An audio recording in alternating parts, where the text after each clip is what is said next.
but n'est pas de vous présenter un jeu en 60 secondes, mais de vous présenter une gamme de jeux. Je vais vous parler des Roll and Write, avec mon accent anglais picard. Le principe est le suivant, des fiches comme au loto, mais en version bien. C'est-à-dire que le loto c'est que du hasard, donc ça n'a aucun intérêt.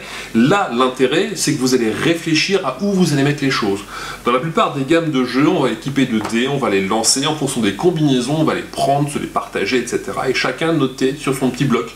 En fonction de l'endroit où on va le mettre, on va marquer plus ou moins de points.